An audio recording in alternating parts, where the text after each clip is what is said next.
la charla con la pregunta que hizo el ¿por qué hice un máster en finanzas en el SEMA? A ver, básicamente, o sea, para los que no conocen, el SEMA es el Centro de Estudios Macroeconómicos Argentino, eso es la sigla del SEMA, es una de las mejores universidades del rubro de finanzas en Argentina.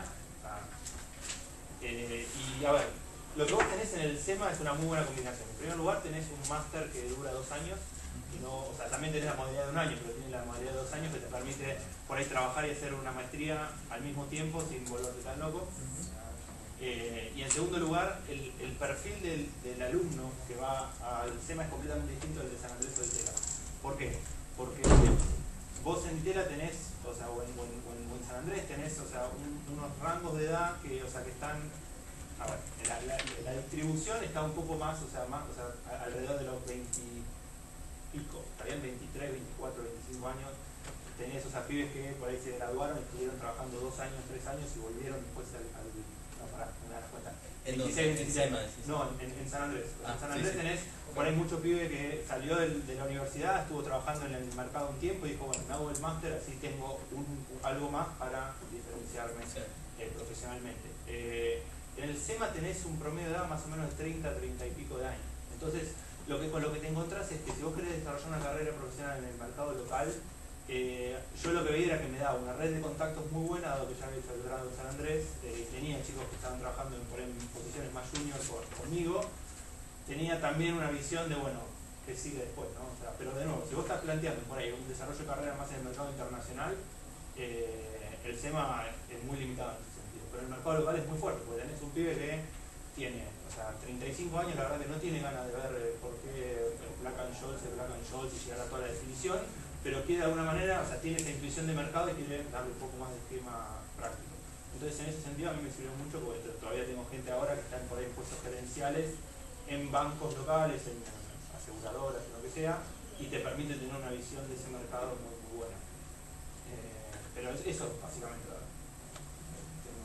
aparte, en ese momento era, creo que con San Andrés, la única que era CFA Partner en Argentina, que creo que lo sigue siendo, y lo segundo es que,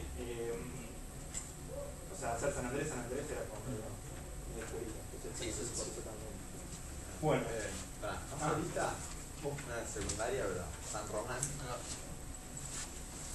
A medida que va diciendo, me dicen, universidad, carrera, por qué les interesa finanzas y, bueno, qué se quieren llevar esta charla. Me llamo Ramiro, egresé de Economía en Itela el año pasado. ¿Y por qué vine acá de finanzas? Porque tengo ganas del año que viene aplicar para hacer una maestría fuera de Europa de finanzas. Buenísimo. Hice mucho research en eso, así que después hablamos un poco. Dale, pues. Nari, yo estoy terminando la licenciatura de Economía en la Universidad de Morón. Y bueno, estoy viendo finanzas porque es una rama de parte de la economía que me interesa mucho. Igual actualmente voy a hacer un máster en economía el año que viene acá, pero pienso después a futuro hacer también en finanzas en un momento, es algo que me interesa mucho. Pero me dijiste que estás haciendo ahora el máster acá en finanzas. Sí. Perfecto. ¿Y el grado? Litera. Así ya. Ya lo conozco al señor, expuso perfectamente el día jueves porque está tarde. No, pues estoy estudiando en la Universidad de los Andes, en Bogotá, estoy en el último semestre. Me interesa el tema de finanzas desde hace mucho tiempo, porque me parece que, bueno, tiene una parte de análisis muy interesante. También se pueden hacer oportunidades pues bastante interesantes, más que todo en un país como Colombia, que está en Latinoamérica, un país de crecimiento, creo que hay oportunidades de desarrollo muy chéveres. Y bueno, también hay que ser muy francos, está ahí porque también le gusta hacer platita. Sí, o sea, no nos digamos mentira. Y también me gusta eso, ¿sí? O con prudencia, ¿no? No con... Pero también me gusta mucho eso. Presento el CFA ahorita en diciembre. Presento CFA 1 en diciembre. Y la verdad vine a conferencia porque ahorita pues termino en diciembre la universidad. No sé a qué parte de las finanzas. Sí, las finanzas es como una medicina que es muy grande. Ahora vamos un poco a revisar eso y vamos a ver qué. ¿Por qué? Porque es muy diferente, porque es muy diferente de pronto que uno de pronto quiera, no sé, ser trader, pero de pronto uno no sea bueno para eso, o uno quiera entrar a una banca de inversión, Podemos- es diferente a lo que uno quiera a lo que uno es bueno, o lo que realmente le apasiona a uno. O sea, una parte de la charla, y lo dejé bastante abierto, la verdad, es para que discutamos los distintos tipos de roles dentro de las finanzas, pues o sea, lo que pasa mucho, yo después les cuento un poco de mi historia, pero lo que pasa mucho acá es que cuando vos decís, bueno, yo trabajo en finanzas, es como todo un campo, ¿no? Finanzas, así. O sea, y cuando vos te vas, o sea, yo me especializo en private equity en América Latina. Y cuando vos llegás, o sea, a mí me tocó trabajar en Londres y yo cubría bonos cubiertos de bancos italianos de los top 5 bancos de Italia con una clasificación crediticia tal. ¿Entendés? O sea, entonces era tan específico, y cuando vos te metías en el mercado y veías cuáles son tus pares, tenías por ahí 100 personas que hacían lo mismo. ¿Entendés? Y entonces, o sea, en ese sentido te permite muchísimo más especialización. Acá por ahí te puedes decir, yo estaba en private equity, después te vas a trabajar a banca de inversión, después te vas a trabajar otra cosa. Como que en ese sentido te podés mover mucho más fácil que cuando te especializas en algo en el mercado internacional. Bien, Berardi. Ingeniería industrial en el INPA y la mía estoy haciendo una materia de finanzas con Rifat de Equip, no sé si lo conoces. No, pero bien. A ver, como profesor de y nada, me gusta. No sé si el máster, pero me gustaría antes retirar un examen, creo que hay exámenes previos. Vamos a hablar de eso también, perfecto. Bien, Palomeque. Acá. Ingeniería industrial en el ITBA y finanzas porque, bueno, siempre trato de leer todo y siento como que las finanzas son lo que mueve el mundo y me parece que cuando termine la carrera de ingeniería industrial me gustaría especializarme y poder entrar en ese. Espectacular. Fernández. González Martínez. Yo, ingeniería en petróleo, Bien. conocimientos sobre las finanzas son relativamente nulos, muy limitados. Teniendo a cero. Y nada, estoy acá para aprender un poco. Año, Tercer año. tenemos un chico llamado Santiago. Bueno, nada, un chico que estudiaba ingeniería en petróleo en el ITBA que jugaba con nosotros al vóley en la cancha. ¿Ya recibió? No sé. Sí, yo. ¿Sí? No, está estudiando. ¿Está estudiando todavía? Sí, sí. Santiago. Pero era el club del colegio San Andrés, es un líder. Santiago. No me acuerdo. Después de. Dale, se llama. Eiras. No. Matías. Bodini. Santiago. Bueno, estoy en cuarto año de licenciatura en Administración de Empresas acá en San Andrés. En realidad yo, bueno, no estaba en ningún taller, pero me parece bueno estar medio me trajeron a las finanzas. Pero es medio mi pata floja, así que está bueno. Cuando te vayas de esta puerta, cuando salgas caminando vas a decir, prefiero recibir. No, de nuevo, esto es algo que se ve mucho en la industria. A ver, de nuevo, los bancos, más de retail, bancos que ves en la calle, no tanto, pero los bancos de inversión, o los fondos de inversión también tienen un problema de diversidad fuerte. ¿Saben? Cuando vos te fijás quiénes son los partners de un fondo de private equity, son todos hombres. O sea, hay una mujer y aparece de casualidad. Hay un fondo que tiene el sitio web, es muy cómico porque tiene toda la parte de arriba, todos los partners son todos hombres. Todos los associates son todos hombres, todos los analistas hombres y todas las secretarias mujeres abajo. Y vos decís, o sea, no te das cuenta que de una perspectiva de la reputación de ese fondo y todo, le están matando, si lo ves así. Y bueno, pero es válido. Así que. Blanchard. No. Rojas. Se escaparon. Sí. Ambos dos. Rabashi. Tampoco. Y salió el sol y. Tobar. Schatz. Schacht, Tobias, de Alemania. Estudio en Colonia, Ajá. en la Cologne Business School, International Business and Culture Management, con la especialización en negocios internacionales. Trabajé en L'Oréal en el departamento para Indirect Procurement, compras indirectas. Y es un tema muy importante e interesante en Alemania. Y creo que, como se dice, there must be a change in financial markets, Ajá. especialmente en Europa y creo que en Latinoamérica también. No, bueno, bienvenido. Viniste específicamente básicamente para el SMIC o habilitaste No, para estudio acá. ¿Estudiaste acá? ¿Estás haciendo Intercambio acá. intercambio acá? ¿En dónde? ¿En San Andrés? ¿O No, en la UCES. en la UCE? Perfecto. Bueno, ¿Me quiero presentar a vos? Era una pequeña presentación a quién es ese. no. Yo No, vale. ¿Me recordás tu Twitter antes? creo que es @jsabine. Sí, no sé el tuiteo. A ver. Bueno, nada, yo cursé en San Andrés, becado, gracias a una beca del JP Morgan Chase Bank, terminé la carrera de administración y empecé a trabajar, o sea, ya trabajaba desde el segundo año de la carrera en un laboratorio suizo, primero en el área de marketing, después pasé a finanzas, porque era lo que me interesaba. En el área de finanzas de este laboratorio hacía más que nada todo lo que es planificación y control de gestión, que es una de las áreas por ahí interesantes dentro de lo que es la vida corporativa, o sea, el área de finanzas en un contexto corporativo. Y bueno, y ahí, haciendo un poco de investigación, encontré que Novartis en Basilea, este laboratorio en Basilea, en su casa matriz, tenía un fondo que invertía en empresas de biotecnología. O sea, lo que hacía era básicamente, en vez de trabajar desarrollando las drogas, o sea, hacía parte de inversión en investigación y desarrollo, pero otra parte invertía con un fondo propio, compraba empresas de biotecnología que tengan productos por sacar al mercado, ¿está bien? Entonces los incorporaba en su cartera de productos y seguía funcionando muy bien. Me encantó el modelo, dije, ¿quién hace esto? O sea, ¿y por qué no se hace esto con todas las industrias? Y ahí caí con lo que es el Venture Capital, que básicamente el Venture Capital es el tipo que invierte en Facebook cuando Facebook no lo conoce nadie y, o sea, intenta hacer crecer una compañía hasta el punto tal de que después la pueda sacar al mercado o vendérsela a un comprador estratégico.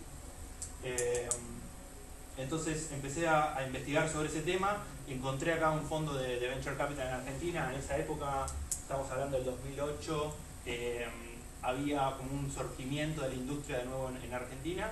Y, o sea, estaban buscando una persona, así que me postulé y entré a trabajar con ellos, y ahí básicamente lo que hacía era cubrir, o sea, hacer análisis financiero de proyecciones de ventas y de usuarios y de cosas así de empresas de tecnología y de biotecnología. Y ahí, bueno, pegado a eso empecé a hacer el máster en el SEMA. Cuando o sea, terminé de trabajar con esta gente, a ver, de nuevo, esto, o sea, los mercados financieros y especialmente los mercados en Argentina tienen un gran nivel de volatilidad, con lo cual cuando yo estaba trabajando para este fondo, por lo general la vida del fondo es vos, o sea, levantás plata, la invertís y después salís a levantar el segundo fondo. Cuando salimos a levantar el segundo fondo, les muestro acá, salimos a levantarlo acá, ¿está bien? O sea, mediados de 2008, ¿está bien? Esta es la acción de Lehman Brothers. Y cuando lo intentamos, o sea, cuando intentamos levantar, acá fue el primer fondo, cuando intentamos levantar el segundo fondo fue acá, ¿está bien? Entonces básicamente no había mucho que hacer, o sea, vos salías al mercado y decías, mira, o sea, estas son, para que no te lo ponga así, si la cámara me toma, a ver si la cámara me toma, o sea, como que tenías fondos o sea, tenías estos fondos que salieron al mercado a buscar plata y no conseguían, ¿por qué? Porque de nuevo, porque el contexto era adverso, porque si yo, o sea, yo como inversor por lo general si tengo $100, o sea, lo que le pongo a estos tipos de proyectos es muy chiquito, o sea, le pones una ficha para ver si podés sacar una rentabilidad extraordinaria. Entonces, en un contexto donde se te achicó el de 100, se te pasó a valer, no sé, 70, vos decís, o sea, lo primero que corto son este tipo de inversiones. Entonces, en ese contexto, lo que hice fue irme a trabajar para el Ministerio de Economía, trabajando con políticas públicas para desarrollar el ecosistema emprendedor y de inversiones en Argentina. Trabajé ahí en un proyecto muy interesante que tenía, o sea, que era crear un fondo de inversión desde el gobierno para invertir en empresas. De nuevo, por cuestiones políticas, o sea, este tipo de cosas no salen. Y ahí, o sea, decido empezar a aplicar afuera, entré a trabajar en Bloomberg en Londres, me mudé, o sea, nos mudamos para allá con mi novia, y allá estuve trabajando 1 año y medio, por eso trabajaba básicamente haciendo análisis de deuda de bancos europeos, y cubría todo lo que eran los TICs, así que estuve trabajando muchísimo por Portugal, Italia, España, Grecia y Irlanda también. Así que fue justo el momento, o sea, donde todo estaba, o sea, súper, o sea, el mercado, la verdad que los inversores querían saber mucho qué estaba pasando. Entonces, o sea, era un momento de mucho trabajo. Y bueno, me tocó justo esa experiencia que fue como si se quiere la pre-crisis europea de deuda, ¿no? Entonces, en el medio de eso me llaman. Yo había estado trabajando como voluntario un tiempo para una asociación de fondos de inversión basada en Nueva York, y me llaman porque se había abierto una posición de director de research y la quería tomar. Entonces, o sea, nos miramos con mi mujer y dijimos, ¿qué hacemos? Nos fuimos para Nueva York, y ahí estoy desde mayo del año pasado. En esta asociación es una cámara de fondos de inversión. Tenemos 150 fondos que invierten en América Latina y manejan activos por 50.000 millones de dólares, más o menos un sexto del PBI argentino.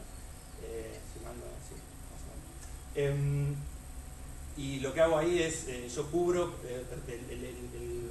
la actividad de estos fondos, o sea, cuánta plata levantan de inversores, cuánta plata invierten en empresas, cómo le vas a esas empresas, cómo está el ambiente macroeconómico, el ambiente legal, el ambiente regulatorio para que estos fondos se establezcan en el país. Y vine para acá, para Buenos Aires, a abrir la oficina regional, y acá estoy desde junio de este año, pero bueno, yendo y viniendo. Así que eso es básicamente lo que hice. O sea, empecé trabajando en el área de finanzas de una corporación, después me moví a un fondo de inversión, después me moví al gobierno, después fui a una big company como puede ser Bloomberg, y ahora estoy trabajando más en lo que es como una cámara de fondos, ¿no? Así que ese sería más o menos la intro. Y bueno, lo que yo les quería hablar es, o sea, lo que quería dividir la presentación en tres. Primero hablar un poco de qué está pasando hoy en finanzas, o sea, porque cuando yo me fui tenía una percepción de qué era el mercado financiero, y cuando llegué allá era completamente distinta. O sea, de cómo estaban viviendo mis colegas en Bloomberg, o sea, lo que estaba pasando. Ellos habían pasado por la crisis más dura que tuvo la historia desde el 29, y de alguna manera me decían, mirá, o sea, no se puede esperar lo mismo de finanzas, lo que pasó hasta ahora, que vuelva a pasar, ¿no? Y eso era básicamente lo que quería explicar un poco con este cuadro. Pero lo que pasó, o sea, lo que está pasando básicamente es que, si ustedes miran esto, o sea, estos son, o sea, las ganancias que tienen las empresas, las corporaciones, ¿está bien? Y la ganancia, o sea, las ganancias que vienen, si querés, la línea negra es la que vienen de corporaciones que no son financieras, y la otra vienen de bancos, o sea, de bancos de inversión, básicamente, la que dice Financial Profits. Si ustedes se fijan hasta acá venían más o menos creciendo al mismo ritmo, pero a partir del 2000, o sea, a partir de la desregulación del sistema financiero, lo que empezamos a ver es que había bancos que estaban recibiendo ganancias por encima de lo que se puede imaginar, o sea, en la industria en general, ¿está bien? O sea, si vos haces un análisis histórico de qué pasó, decís, no puedo creer que, o sea, los bancos estén ganando, o sea, la cantidad de dinero que están ganando, sobre qué fundamentals. Y cuando te pones a analizar los fundamentals de eso, lo que veías principalmente es decir, bueno, a ver, están haciendo, o sea, generaron una innovación financiera que permite que personas que antes no tenían su casa puedan acceder a su primera casa. O sea, desde el punto de vista social, el impacto económico que tiene ese tipo de instrumentos financieros es fantástico. El problema es que el riesgo asociado a eso era altísimo también. Entonces, esta rentabilidad superior le explicaba un riesgo superior. Y lo que pasó en los últimos años es que, de nuevo, se volvió a ajustar ese riesgo, ¿sí? Y con lo que nos encontramos es que vos no podías creer que el CEO de un banco esté ganando, no sé, 10 veces más que el CEO de Coca-Cola.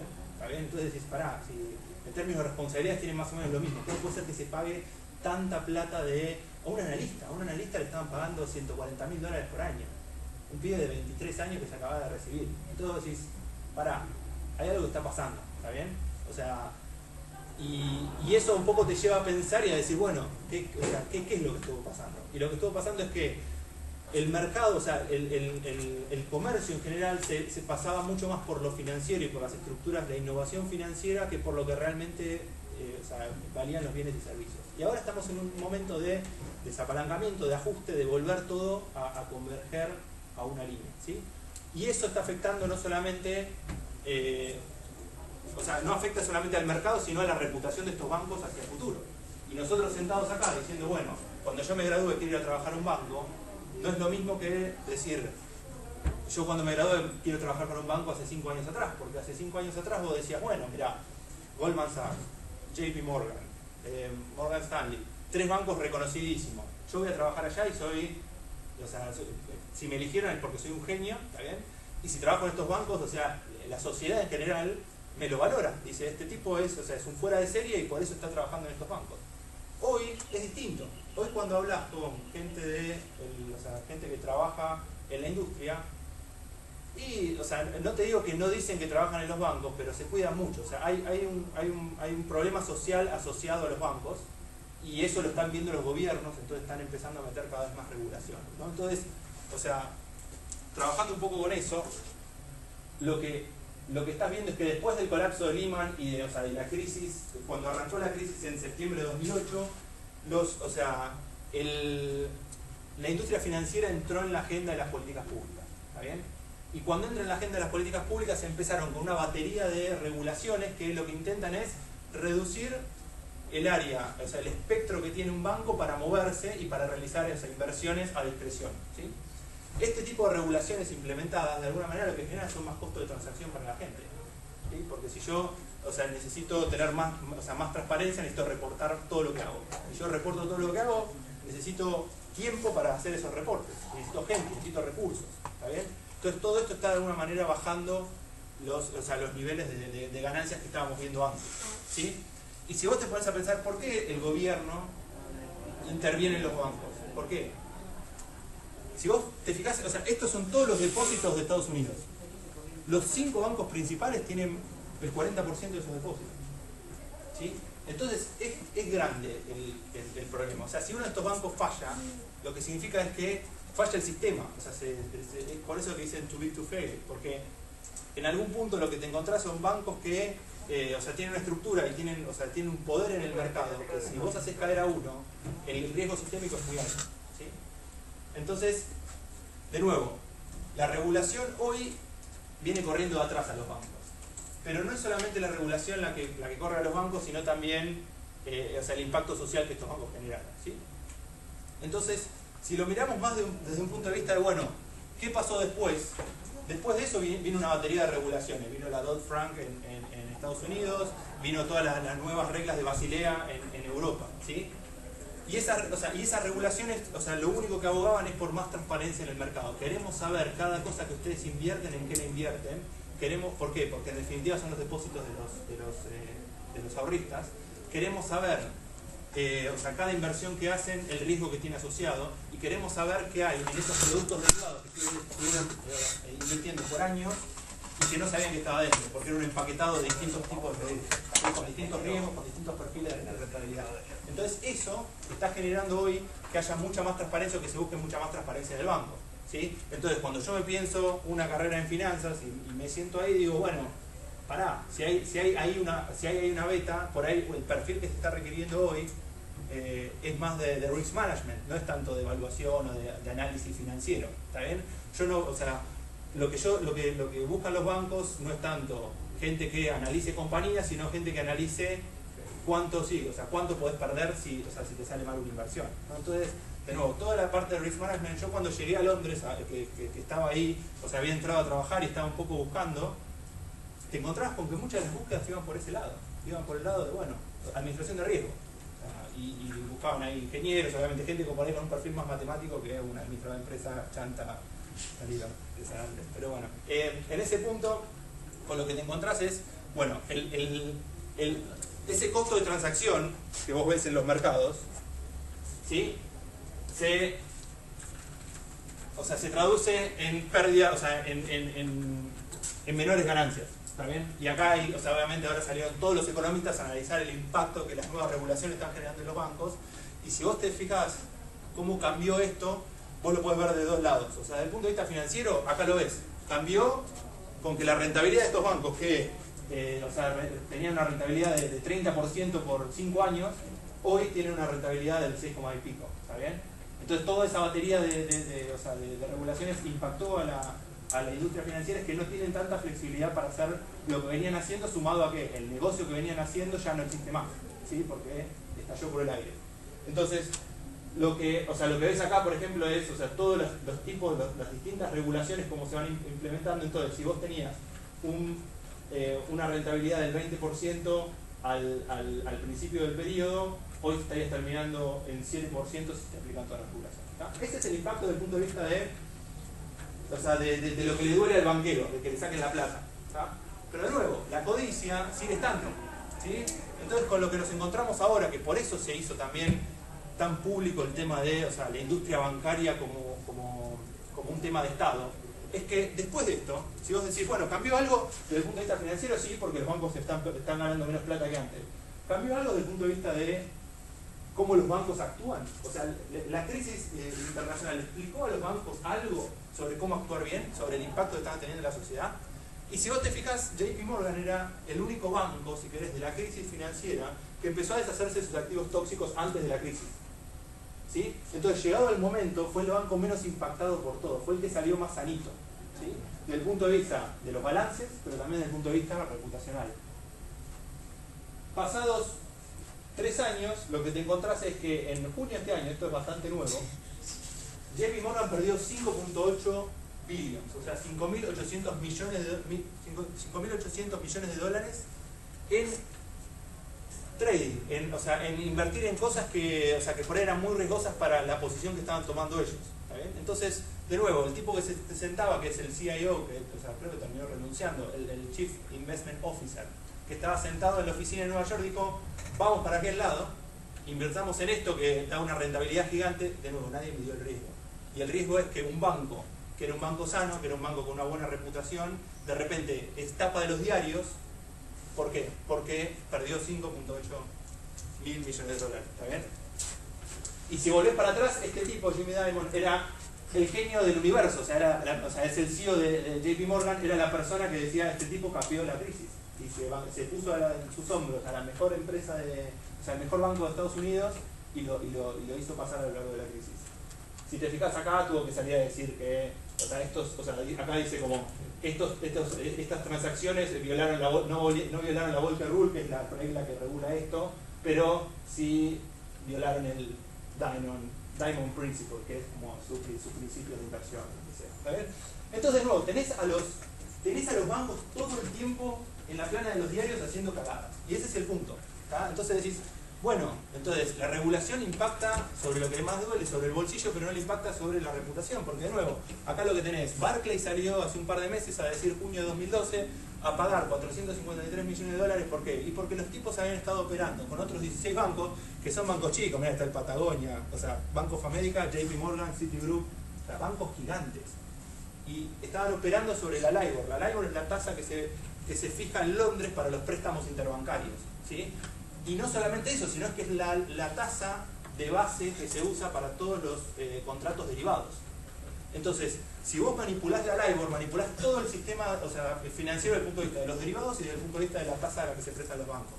Entonces, nada, un grupo de 16 bancos que están siendo ahora investigados por el gobierno europeo, por el FBI y por otros entes reguladores, se pusieron de acuerdo para operar, y ahí tienen más o menos la caída de la LIBOR, ¿está bien?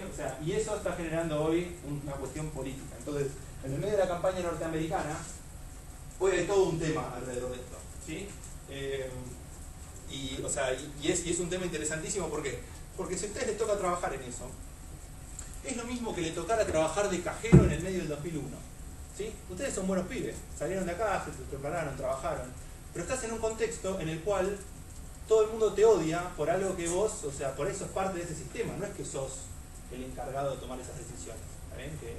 Entonces, lo otro que les quería plantear es, bueno, en este contexto, ¿cómo le está impactando reputacionalmente a los bancos? ¿Sí? 1 de cada 4 norteamericanos tiene una opinión negativa, tiene una opinión positiva con respecto a los bancos. Entonces, 3/4 de la población dice que los bancos son una porquería, que no sirven para nada, que destruyen valor, que no generan impacto social ni económico, ¿sí? Sino su propia ganancia. Esto está impactando mucho en las estrategias de reclutamiento. Si vos te fijas bien, acá bueno, les leo acá. Lo que dice es, hicieron una encuesta en el 2011, la gente de Gallup, y lo que les reflejó es que Google, Apple y Facebook son las principales empresas elegidas por los graduados a la hora de recibirse e ir a trabajar. ¿Está bien? Y lo que dice abajo, que el primer banco en la lista aparece el puesto 41, que es el JP Morgan. Entonces, de nuevo, de que los 5 bancos más grandes del mundo pasen, o sea, sean los 5 top recruiters en Estados Unidos, a que pasen al puesto 41. ¿Está bien? Acá hay un cambio, hay una crisis de valores y una crisis también de la percepción de cómo nosotros vemos a la industria financiera. Entonces, Eso, digamos, perdón, eso también es una oportunidad para nosotros. Porque si los americanos lo ven como algo negativo y nosotros lo vemos como algo positivo y nos postulamos, estamos diciendo que nosotros estamos dispuestos a eso, eso es siempre y cuando uno proyecte una carrera hacia afuera, ¿no? Sí, a ver, de nuevo, yo creo que ahí el tema que tenés es que vos antes trabajabas en estos bancos sin la idea de que estaba generando, o sea, un impacto social negativo, ¿está bien? Es lo mismo que, no sé, un tipo que entra a trabajar en una minera y la minera es acusada de haber hecho, no sé, exploraciones a cielo abierto y de haber afectado a todo el ecosistema del lugar. De nuevo, vos vos no te sentís reputacionalmente bien en la sociedad trabajando para ese banco. Y eso es un poco lo que está viendo Occupy Wall Street y toda la nueva era de graduados que dicen, bueno, pará, ¿por qué? Y hay otra cosa también, que acá, el doctor nos traía ese punto. Los sueldos que están pagando no son los mismos que pagaban hace 5 años. Sí. Entonces, de nuevo, todo lo que quieran. O sea, acá viene Goldman, viene JP Morgan, te paga sueldo de analista internacional, entonces vos vivís fantástico porque vivís en dólares, todo tranquilo. Pero si vos te vas afuera, o sea, los bonuses que están pagando, o sea, está todo mucho más regulado y está todo mucho más controlado. Entonces, lo que también tuviste es un éxodo de gente que trabajaba en la industria solamente por la plata y ahora no trabaja más, porque dice, ya me cansé, basta, ¿para qué estar pasando presiones y al final del día no tengo la rentabilidad que tenía antes? Entonces, de nuevo, lo que traje, o sea, la razón por la que traje esto no es para decir la finanza es una porquería, sino para decir, hay alternativas, ¿sí? Hay alternativas dentro de la industria financiera que pueden cumplir los dos objetivos. Y también, si estás trabajando para uno de estos bancos, o sea, vos tratá de imponer tu propia ética en el trabajo que hagas en el banco, ¿sí? De nuevo, en función de esto, lo que vos te encontrás es que entre el 2008 y el 2009 hubo una reducción de personal en los bancos muy grande, ¿sí? O sea, dependiendo del banco, más o menos el 30% de su personal. Ese personal quedó boyando y está buscando trabajo, ¿sí? O sea, y por ahí pasaron 2-3 años y sigue buscando trabajo. Y son tipos muy preparados, son tipos que hace años que están trabajando. Cuando yo entré a trabajar a Bloomberg tenía sentado al lado un pibe que era vicepresident del Deutsche Bank, que lo habían echado de la oficina de Londres hacía... ¿Qué? Rob. No, pero de nuevo era un chico, un hindú que había hecho un indio, que había hecho un MBA en Wharton. El tipo tenía una experiencia impresionante y de repente, o sea, un día le dijeron, me contaba otro amigo que trabajaba en UBS también, el famoso piso 13. Si te mandaban al 13 era que... No sé si vieron vos lo mencionaste, la película Inside Job, que, o sea, cuando te venía el de recursos humanos y te ibas ese día, agarrabas tu cosita y te ibas a tu casa, ¿está bien?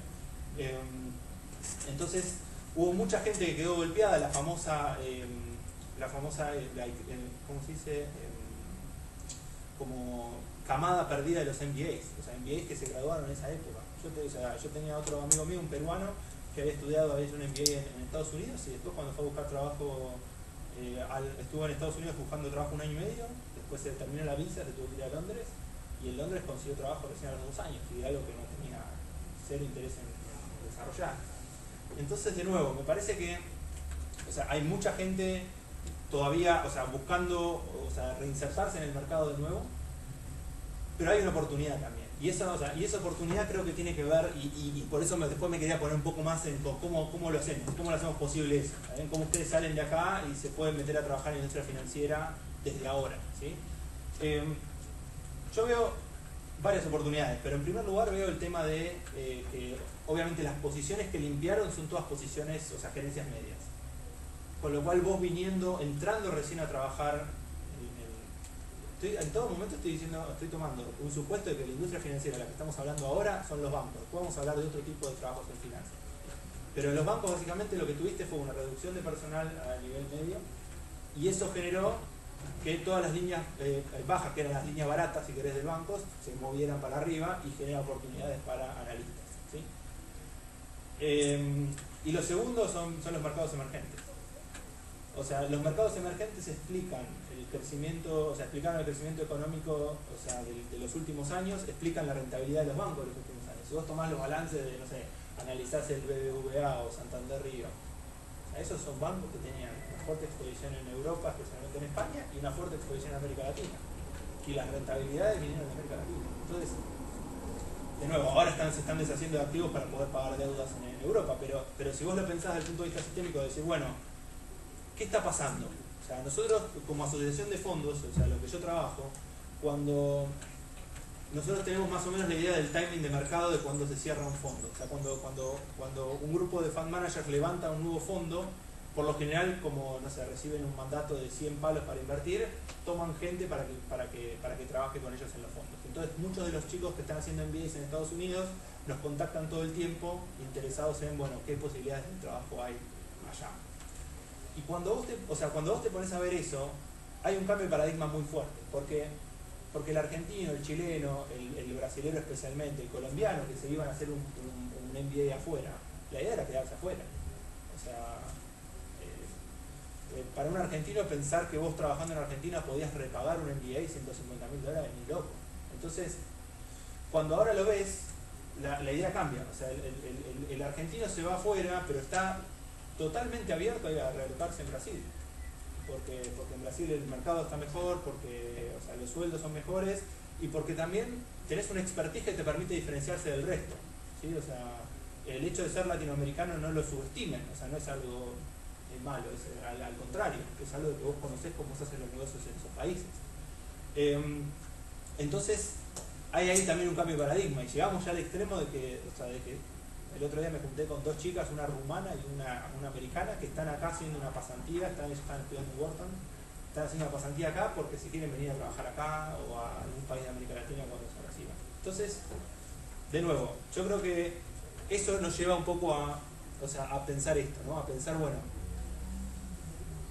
o sea, esa es como la introducción teórica de lo que está pasando, ¿sí? de lo que hay ahí afuera. Bueno, ahora, ¿cómo nosotros como estudiantes nos armamos nuestra estrategia para entrar en el mercado financiero? Pero no conseguir el laburito en el banco ahora, sino, digo, más a largo plazo, un desarrollo de carrera en la industria, ¿sí?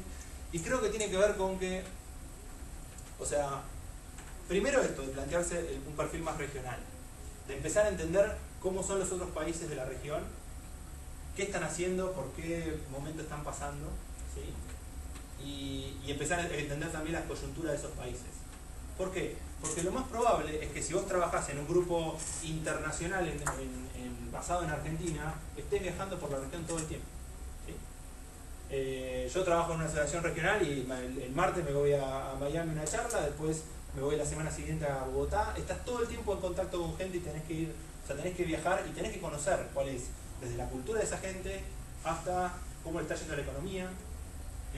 O sea, no sé, yo las elecciones en Venezuela las seguí, o sea, como si fuese Cristina, ¿entendés? O sea, la seguí a full, o sea, estuve leí todo, absolutamente todo, lo mismo con Humala en Perú, o sea, de alguna manera, como que hay que decir, bueno, este es mi mercado, y yo lo tengo que conocer muy bien, ¿sí? O sea, comentario obvio después de eso es esto, ¿no? O sea, no sé, ¿cómo es su nivel de inglés? Más o menos. Bueno, regular, malo. Bueno, levanten la mano. Estamos bien. De nuevo, el tema del inglés, yo me recibí acá sin hablar una palabra. A mí me llamó la gente de Goldman y pasé calor cuando me tiró un tell me about yourself y yo me quedé como... ¿Lo what? Sí, pero en serio, eso es algo importante. Entonces, si eso ya lo pasaron bien. Lo que digo es, si vos te armás un perfil regional, vos tenés que saber portugués, ¿no? Porque lo más probable es que termines trabajando ahí. O sea, es un muy buen balance entre estar a 2 horas de tu casa y estar ganando un sueldo americano, ¿sí? O sea, si lo piensan de esa manera. Entonces, el portugués es súper importante. Y dentro de la universidad, ¿qué pueden hacer? Bueno, empezar a tomar optativas de finanzas. O sea, meterse a full, a ver, o sea, cuáles son los temas, ¿sí? Agarren los temarios de las materias y vean qué temas se cubren, para empezar a ver un poco o sea, de qué hablan los programas de finanzas. Por lo general los programas de finanzas de acá son replicados del programa de finanzas de afuera, con lo cual no es que te perdés mucho el análisis. Y después también testé en los temas, porque toda la teoría financiera está un poco en revisión ahora, de nuevo. O sea, no es que hay, o sea, se está metiendo mucho todo el tema de behavioral finance, o sea, de cómo la gente reacciona ante shocks en el mercado de manera que no es racional, y cómo eso vos lo metés ahora en los modelos que discutiste por siempre, de evaluación de activos y ese tipo de cosas. Me parece que ese es un campo súper interesante. Entonces, cuando ustedes piensan y dicen, bueno, cuando a mí me pidan evaluar una compañía de ahora en adelante, ¿cómo la evalúo? ¿La evalúo con los métodos tradicionales o tengo también que yo actualizar qué tipo de métodos hago? Y no esperen eso del profesor, búsquenlo ustedes, ¿saben? Porque por ahí el profesor tarda, no sé, un semestre en actualizar los programas, ¿sí? Entonces, en ese sentido, métanse, o sea, empiecen a tomar cursos específicos de finanzas, quédense charlando con profesores, aprovechen, o sea, si tienen la posibilidad de hacer un programa de intercambio, háganlo. Creo que en algún punto, o sea, son programas que salen dinero, pero si lo podés hacer, te da esa perspectiva de que el mundo es bastante, o sea, que hay un montón de gente en el mundo haciéndolo, y de que la verdad que tenés una interacción con gente que no conocías. Bueno, este tipo de conferencias también te generan eso, ¿no? Pero por ejemplo, yo en Bloomberg estaba sentado, tenía un pakistaní al lado, este indio al lado mío, atrás el chico peruano, y el pakistaní un día me agarra y me dice, me vuelvo a Pakistán. Y le digo, ¿por qué? Me dice, no, me vuelvo a casar. Y le digo, no sabía que tenías novia. Y me dice, no tengo, la voy a buscar, la voy a conseguir, o sea, la voy a elegir. Bueno, ese tipo de cosas es lo que te abre, si querés, el 88. Es como que le habían hecho la preselección en la casa y le decían, vení. Capaz eres un winner, si tienes tanta confianza que dice yo me vuelvo, elijo cualquiera. Pero te pones a pensar y decís, bueno, te abre un poco la cabeza. O sea, la manera de lidiar con distintas personas, o sea, el hecho de que nosotros somos muy cortoplacistas y también manejamos, o sea, ¿cómo se llama? La incertidumbre muy bien y muy sobre la hora, y, o sea, y tenés tipos que yo, o sea, ahora tuve un proyecto con un fondo de Londres, y los tipos, o sea, me mandaron un email donde contenía todos los deadlines desde acá hasta el 2014, pero sí, enero de 2014. Y los pibes lo vienen cumpliendo, y es impresionante. Entonces, para mí yo hubiese dejado todo para noviembre de 2013 y ahí empezamos. O sea, pero, y es una manera distinta de pensar. Entonces, en ese sentido, creo que este tipo de intercambios, donde, por ejemplo, mi mujer hizo una maestría afuera, y cuando juntás los grupos y analizás un poco, o sea, las dinámicas del grupo, lo que piensa cada uno desde su perspectiva, desde su background, es completamente distinto. Entonces eso te enriquece mucho y también habla mucho, o sea, habla muy bien de tu perfil si quisiste abrirlo y tener una experiencia afuera, ¿no? Bueno, más que obvio, la tesis de grado sobre un tema específico. Y ahí, sobre eso, digo, todos ustedes salen de universidades donde, o sea, donde van a tener graduados trabajando en la industria, ¿sí? O sea, desde el punto de vista de San Andrés, vos te metés en la base de San Andrés y conseguís todos los chicos que están trabajando en finanzas graduados de San Andrés, tanto de grado como en la maestría. Y contactar a esa persona es mucho más sencilla que contactar a alguien que no conoces. Entonces le podés pedir introducciones, podés pedir que te presenten.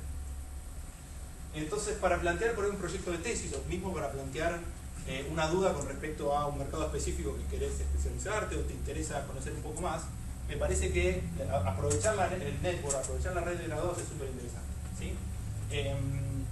Y creo que con la tesis de grado podés hacer eso. Con la tesis de grado vos lo que podés decir es, bueno, yo tengo un tema específico, lo quiero desarrollar. Hablás con tus profesores y tenés tu mentor que es académico, si querés.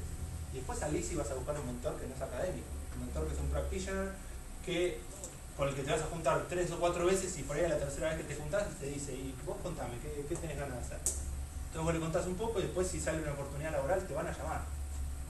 O sea, no es que te van a llamar porque sos un genio y te van a llamar, sino porque el tipo va a decir, bueno, a ver, ¿quién conozco? Más o menos que esté entrando y que esté interesado en las finanzas y que quiera trabajar de esto. Y lo primero que le va a venir a la mente es el pibe que lo estuvo rompiendo durante meses para hacer un trabajo de graduación, ¿no? Entonces, creo que eso es una buena estrategia. Y bueno, después fuera de la universidad también, o sea, tienen programas de pasantías o actividades extracurriculares. Creo que hay también otras opciones más de esto. Entonces, eso lo hicimos cuando recién salimos de la universidad. O sea, apenas salís de la universidad, ya tenés una tesis en finanzas, si te querés especializar en eso. No tiene que ser el tema de que trabajes toda tu vida, pero tiene que ser un tema que a vos te permita entender cómo funciona, o sea, cómo funciona un determinado mercado, un determinado activo financiero, ¿está bien? Y o sea, por ahí ya tenés una pasantía hecha en alguna institución financiera o en una empresa trabajando en el área de finanzas, o sea, como que tenés o sea, estás encaminado para ese lado, ¿está bien? O sea, tu CV dice eso. O sea, cuando el tipo abre el CV dice, experiencia laboral no tiene, pero dice, bueno, mira, cursó tales materias en la Facultad de Finanzas y dice, tiene, por ejemplo, tiene la tesis hecha de eso. ¿Sí? Entonces ahí ya tenés un buen arranque. Y después más en el mediano plazo, que o sea, lo puedes empezar antes o después, como nos contaban, bueno, tenés una maestría en finanzas. Si vos decís, bueno, yo me quiero dedicar a esto, me interesa muchísimo. La maestría en finanzas yo te diría, o sea, tenés distintas, a veces tenés distintas orientaciones. ¿También? Tenés la maestría en finanzas con orientación a mercados de capitales, donde analizás por ahí o sea, cómo se mueven los mercados y cómo evaluás distintos tipos de activos que cotizan en la bolsa. Después tenés la maestría más orientada a finanzas corporativas, que tiene que ver más con cómo es la finanza de una empresa, o sea, el área financiera de una empresa. Y es más la parte de, por ahí ves más fusiones y adquisiciones, cómo eso lo medís desde el punto de vista de valor una compañía entera, en vez de evaluar por ahí no sé, sus acciones, o bueno, es más o menos lo mismo, pero lo ves de otro lado, o sea, lo ves desde la perspectiva de cómo haces más carrera de CFO, o sea, de director financiero de una compañía, que el de analista financiero de una compañía. O sea, en vez de decir, yo veo una compañía cómo funciona y veo cuánto vale esa compañía, por ahí lo ves más desde, bueno, yo trabajo en esa compañía, cómo manejo las finanzas de esta compañía. ¿Está bien? O sea, es como uno es desde adentro y el otro es desde afuera. Y después tenés por ahí más programas, o sea, ahora hay nuevos programas, obviamente. Todo el tema de administración de riesgo hace que algunas maestrías tengan como su orientación de banca, de administración de riesgo. Tenés también aspectos legales de las finanzas, o sea, tenés como distintas cosas. Lo que yo digo es, haciendo una maestría en finanzas, o sea, en algo más genérico, como puede ser mercado de capitales o finanzas corporativas, también vas a tener la posibilidad ahí de tener exposición a compañeros tuyos que están ya trabajando en el mercado, como les contaba yo al principio, o también de profesores que están en la vanguardia de algún tópico en finanzas, si es también algo que te interesa. Por lo general estas maestrías requieren que vos, o sea, al final de la maestría hagas una tesis, con lo cual podés tomar ya, después de un año de haberte recibido con un poco más de conocimiento del mercado y por ahí con alguna pasantía hecha, algún tema que realmente te interese y desarrollarlo en mayor profundidad, ¿no? Entonces, de nuevo, partí si querés de donde estás ahora y decir, bueno, tomo materias en finanzas, después veo hacer alguna maestría y después, o sea, después te podés elegir. ¿Por qué? Porque si vos querés por ahí desarrollar una carrera internacional, a la maestría le podés sumar certificaciones internacionales. Y hubo una proliferación, un crecimiento gigante de estas certificaciones, ¿sí? Pero la más conocida es el CFA, es el Chartered Financial Analyst. En el CFA son 3 exámenes que se rinden. El primer nivel se rinde todos los junios y todos los diciembres, el segundo nivel y el tercero se rinden en diciembre, ¿sí? Y vos lo que tenés es, o sea, hay cursos que te preparan para rendir el CFA, más o menos creo que salen $1.000, no sé el examen, bueno. Pero bueno, comparado contra, no sé cuánto está una maestría de finanzas ahora, o sea, te da un certificado de finanzas y, o sea, te tardás menos en tiempo y gastás menos plata, ¿sí? Es una muy buena opción. Y aparte, cada vez más yo veo en las descripciones de puestos que piden CFA, por lo menos el primer nivel, ¿sí? Como que demuestren que te interesa y que te estás metiendo en eso, ¿sí? Entonces es una buena... Sí. ¿Puedes arrancar vendiendo el tercer nivel? No, tiene varios requisitos, o sea, lo que vos podés... A ver, la mayoría de las universidades de acá, o sea, de las top 3 para hacer maestrías en finanzas son CFA Partners o tienen, si querés, o sea, algún tipo, o sea, tienen los programas alineados hacia el CFA. Entonces vos cuando te recibís podés rendir el primer nivel. Vos los niveles los tenés que rendir seguidos, o sea, 1, 2 y 3, y tenés que juntar una determinada cantidad de años de experiencia laboral. O tenés que ser 4 años de experiencia laboral y tenés que ser miembro de la asociación, o sea, del CFA. Pero bueno, esa es otra manera. Después, a ver, tenés Después tenés cursos, o sea, tenés varios cursos, ¿sí? O sea, tenés, por ejemplo, la Fundación Bolsa de Comercio, ellos ofrecen cursos donde te enseñan a entender activos financieros, a ver cómo funciona el mercado de valores en Argentina. De nuevo, por ahí es muy local, pero en algún punto, o sea, funciona así internacionalmente también. Entonces, si se meten en la página de la Bolsa de Comercio van a encontrar que ahí hay cursos que pueden asistir gratuitamente. Tenés un curso que creo que es de operador bursátil, que son como, no sé, 10 sesiones o algo así, y te dan un título. Y también creo que es gratuito. Entonces, de alguna manera te podés arreglar con eso. Pero de nuevo, si vos querés realmente lograr una diferenciación con respecto a un colega o a un par, o sea, por ahí una maestría en finanzas es algo que yo haría. Y bueno, después, esto es importante. Ahora con la proliferación de la tecnología, ¿sí? Lo que vos tenés es que vos podés encontrar quién es el analista que trabaja en Credit Suisse en Colonia, en Alemania, ¿está bien? Y contactarlo y decirle, che, la verdad que me interesa mucho, me interesaría vivir en Alemania un tiempo, hablo alemán, ¿qué onda? Contame un poco cómo es el mercado allá, qué están haciendo. Entonces, se te achicó un poco el mundo. O sea, podés contactar a gente que no tenías idea quién era y preguntarle. Por ejemplo, yo tengo una amiga ahora que está aplicando para una posición en una de las tarjetas de crédito, un día Mastercard. Se abrió una posición, entonces ella consiguió el contacto de la que sería su jefa directa y le mandó un mail y le dijo, che, ¿qué tal? ¿Cómo sería el puesto? Estoy aplicando para esto, me interesaría saber qué es el puesto. Y le contestó, muy buena onda, y te sube la probabilidad, o sea, te baja la incertidumbre en términos de información y te sube la probabilidad de éxito, porque si vos decís, bueno, hablo con la que vendría a ser mi jefa y es re buena onda, me tiene información sobre qué se hace en el mercado, me tiene información específica del rol y me dice, y de alguna manera puentea recursos humanos, porque una vez que hablé con ella, después ella se va a dar vuelta y va a hablar con la gente de recursos humanos y dice, che, esta gente me contactó, es un perfil interesante. También sirve. Un poco también estaquear a los colegas de la persona que te está tomando, es importante, ver el perfil de esta persona antes de ir a la entrevista. Por ejemplo, mi mujer estaqueó a todos los compañeros, o sea, ella está trabajando ahora en el Itaú, y ella empezó a contactar a todos los compañeros, o sea, empezó a mirar el perfil a todos los coworkers de la que es la jefa hoy. Y en un momento hubo una que saltó ahí en el medio del piso, que después le contaron a ella cuando entró, saltó y dijo, che, ¿quién es esta mina que me está mirando el perfil todos los días? Bueno, eso, mi jefe, o sea, el jefe de mi mujer lo tomó muy bien y dijo, bien, o sea, esta piba está haciendo el trabajo, ¿entendés? Y fue una de las cosas, o sea, por la cual también la contrataron, o sea, aparte de un montón de otras cosas. Pero bueno, pero para que vean cómo es súper importante decir, a ver, bueno, yo quiero especializarme en finanzas, leo un montón de información sobre finanzas, no tengo no tengo un mango, no puedo hacer una maestría, no puedo hacer absolutamente nada. ¿Qué hago? Y todo lo que lees empecé a escribir. Armate un blog. Cuando llegas a la entrevista, decirle, yo conozco sobre este tema porque yo vengo escribiendo sobre el tema hace 6 meses. Y demostrás. ¿Entendés? Y de nuevo, es una manera de diferenciarte. Habla bien de vos, no es que estás esperando, ¿viste? Que te llamen y que te contacten. De nuevo, creo que desde el punto de vista de ustedes, inconvenientes en entrar en el mercado financiero no van a tener porque tuvieron una rigurosidad académica y un prestigio de las universidades que les va a dar una buena relación con reclutadores, ¿sí? ¿No se hubo una feria de empresas acá? Sí, siempre.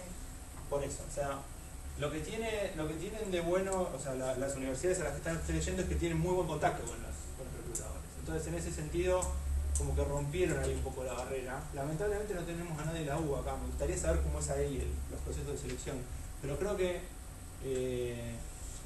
o sea, el hecho de que vos apliques una búsqueda y te la miren y te contesten, ya te da una cierta ventaja, ¿sí?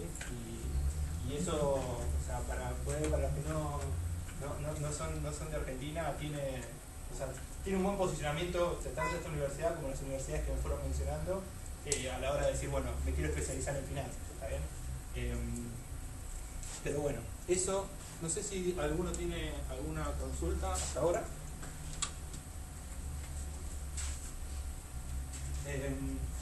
Yo tomo agua. A ver, en realidad yo tengo varias y tengo un montón de comentarios de por ahí de cosas que fuiste diciendo. Dale, tiralo. Y que... Este creo que es el último slide, así que... Bueno, en primer lugar me quedé con algo que empecé a decir algo de que, bueno, que se crean nuevas oportunidades y tú dices, bueno, hay que actualizarse en teoría, qué sé yo, y mencionaste el caso de Behavioral Finance. Es que justo ese caso, yo acá en San Andrés hay un pibe que estudió en Chicago, que es donde surgió todo Behavioral Economics, y está remetido y es profesor de Behavioral Finance y todo. Bojano, exactamente, yo escribo para su blog, de hecho. ¿Sabes la parte? Sí, señor. La parte de currency, yo. Bueno, de hecho, toda esa teoría que es muy interesante, es muy buena, está completamente en pañales. Además, ni siquiera es un modelo positivo, ni hablar ni normativo. Para llegar a un equilibrio general en Behavioral Finance me faltaron unos 50 años. Pero bueno, pero lo que sí es cierto es que se está creando toda una oportunidad con Risk Management, que se está haciendo un replanteo, es bastante nuevo eso, y que eso para los chicos acá está muy bueno que lo menciones. No, sí, a ver, de nuevo, yo creo que... De hecho, yo tengo a través de San Andrés conocí un pibe de MBA que es de Rabobank, y que el pibe me contó que en Brasil se agarran por los pelos entre los bancos para credit analysis. Dicen que todo se está matando y que están matando. Eso era algo que quería comentar. Salarios altísimos. El tema, a ver, los negocios de los bancos hoy, por todo esto que venimos hablando, no pasan tanto por cómo genero rentabilidad, sino cómo reduzco la probabilidad de un cisne negro, ¿saben? De un evento que uno no esperaba, el famoso Black Swan. Y eso tiene más que ver con cómo administro los riesgos más que cómo administro la rentabilidad, cómo genero rentabilidad, ¿saben? Entonces eso está cambiando un poco el perfil del analista financiero. Y en algún punto, si vos te pones a fijar, si vos vas a efinancialcareers.com, es como el sitio de búsquedas de analistas o de finanzas de Estados Unidos y también de UK. O sea, es muy conocido y tiene como todas las búsquedas posteadas ahí. Si vos empezás a mirar un poco cómo viene el flujo de búsquedas, lo que más se pide son credit analysis. ¿Por qué? Y porque de alguna manera yo lo que quiero ver es, o sea, si yo soy un banco y estoy prestando plata a alguien, ¿cuál es el riesgo de que no me la devuelva? ¿Sí? Y si yo estoy invirtiendo en un activo, voy a pedir más risk managers. ¿Por qué? Porque si yo estoy invirtiendo en un activo, yo quiero saber cuál es la probabilidad de que yo pierda toda mi plata, ¿no? Porque eso es lo que están mirando. Pues si JP Morgan pide pérdida de 5.8 billones es porque la oficina de risk management hizo agua. ¿Está bien?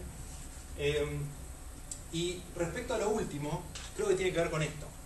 O sea, siempre se habla de la industria financiera, siempre se habla de los bancos, se habla de las áreas financieras de las empresas.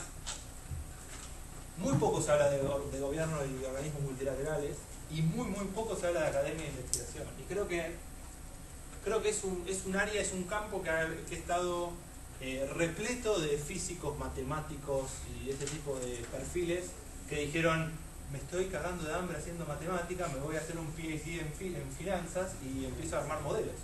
Y en vez de ser el modelo para calcular el rozamiento de tirar un jabón en esta mesa, es el modelo de calcular los costos de transacción de una empresa en una determinada inversión, no sé. Pero eso está cambiando de alguna manera, la manera en la que se pensaba el research en finanzas. O sea, yo a veces me encuentro con que algunos temas interesantísimos, vos lees el abstract de un paper, lees las primeras 2 páginas y ya viene un choclo, una fórmula así, y decís, ¿para qué? ¿Para explicar qué? El comportamiento de compra de un consumidor con respecto a una tarjeta de crédito, es lo más básico del planeta, y vos me pusiste un choclo así, una fórmula derivada de no sé qué cosa. Bueno, esos perfiles también se necesitan, pero lo que digo es, también necesitas un poco de investigación, yendo en el punto así de decir, bueno, ¿cómo lo bajo a modelos tangibles? ¿Cómo explico lo que está pasando hoy desde el punto de vista financiero? ¿Sí? O sea, ¿cómo adapto modelos de evaluación a mercados emergentes? Yo cubro una industria que explotó por el aire en los 90 porque intentó replicar el modelo norteamericano en Argentina. Entonces vos tenías al grupo Excel comprando empresas sin por ahí tener una idea de la estrategia detrás de esas compras. O sea, de decir, bueno, si yo replico el modelo de compra apalancada en un país donde yo tomo una deuda en dólares afuera y compro una empresa acá que produce en pesos, si a mí me devalúan la moneda, yo me quedo en pampa y la vida, porque tengo que devolver en dólares afuera a una empresa que hoy me está generando un cash flow en pesos. Entonces eso pasó mucho en Argentina, y de alguna manera lo que te explica es que los modelos que vos estás usando para evaluar o sea, compañías internacionalmente o en mercados desarrollados por ahí no son los mismos que vos necesitas para mercados emergentes. Y eso está cambiando un poco el paradigma, y a mí lo que me parece es que, o sea, dentro de lo que es academia e investigación, quería tocar un poco ese tema porque también hay mucho para hacer, o sea, no es que ya está todo inventado, ¿sí? Después, bueno, respecto a la industria financiera, ¿alguno tiene experiencia laboral de haber trabajado en la industria? A ver, a mí me causa gracia, y a veces, o sea, yo me ponía colorado cuando me decían, bueno, ¿y en qué querés trabajar? En banca de inversión. ¿Y qué hace un banco de inversión? No tengo idea, pero sé que, no sé, que ahí está la plata, no sé, o sea, sé que ahí. O sea, sé que mis amigos que hacen eso son re top, o sea, y la verdad que, ¿qué hace un banco de inversión? Entonces, bueno, pensando un poco, o sea, dentro de lo que es el banca de inversión, el tipo de trabajo que por lo general un graduado hace, o sea, trabajos que un graduado hace son, primero desde el punto de vista de análisis de compañías, ¿sí? O sea, vos vas a tener materias donde te enseñen a cómo evaluar una empresa, ¿sí? Eso vos lo vas a tener en tu trabajo diario. Entonces lo que vos vas a hacer es, vos cubrís el rubro alimenticio en Argentina, entonces vos tenés, no sé, Molinos, Natura, o sea, distintas empresas, no sé si Natura es brasileña, no importa, distintas empresas que producen alimentos en Argentina, y vos las vas a estar evaluando en función a precios comparables, en función a cómo se desempeña el mercado. Entonces vos te haces un especialista de esa industria. Y ahí evaluás compañías, o sea, en función de eso. ¿Qué significa evaluar en compañías? Llegar con modelos teóricos a una percepción de cuánto vale esa empresa. Y después ver cuánto esa empresa vale, o sea, realmente es el precio de mercado, y ver si, o sea, si tu evaluación es más alta que el precio, la compras, si tu evaluación es más baja, la vendes. O sea, bueno, ese es uno de los trabajos que vos podrías hacer dentro de un banco de inversión. América Latina por lo general es un mercado de deuda, no de equity. O sea, los mercados de capitales en América Latina no están tan desarrollados como para que vos tengas muchos analistas siguiendo empresas que cotizan en las bolsas. Entonces, por lo general, vos lo que mirás mucho más es la deuda que emiten esas empresas. De nuevo, el desarrollo, si querés, de los instrumentos de deuda, o sea, los instrumentos de deuda es, yo te emito una deuda y te voy pagando todos los años un cupón. Es lo más envolante del mundo, ¿sí? Vos viste la acción del Lehman, se mueve y vos, o sea, estás como loco, o sea, si vos la agarrabas allá arriba la acción, o sea, y la vendías ahí, te llenabas de plata, ¿está bien? Entonces, siempre como que el mercado de equities, o sea, la evaluación de las compañías es algo que tiene mucho más atractivo para un analista que recién está arrancando que el mercado de deuda, porque el mercado de deuda es un mercado por ahí mucho más quieto. Pero dadas las volatilidades que hay en los mercados emergentes, el mercado de deuda es muy atractivo para desarrollarse profesionalmente. Entonces, bueno, en las primeras posiciones, o sea, lo que vas a estar haciendo es, o sea, vas a estar generando por ahí, o sea, investigación, haciendo research sobre distintas empresas, sobre los bonos que emiten esas empresas, sobre las acciones de esas empresas, cuánto valen, ese tipo de cosas. Y también vas a estar, o sea, eso es más, si querés, de la parte del back office, o sea, de la parte del research, del análisis de esas compañías. Y después de la parte del front office vas a estar o invirtiendo en esas compañías, con mandatos de clientes, o también intentando vos armar productos financieros con esas compañías y venderlos. Entonces vos armás un índice que cubre a todos los, o sea, que tiene a todas las empresas de alimentos adentro. Entonces vos llamás a todos tu base de clientes y decís, che, tengo un nuevo producto, está buenísimo, compralo. Este es el perfil de rentabilidad, este es el perfil de riesgo, y así lo vas haciendo.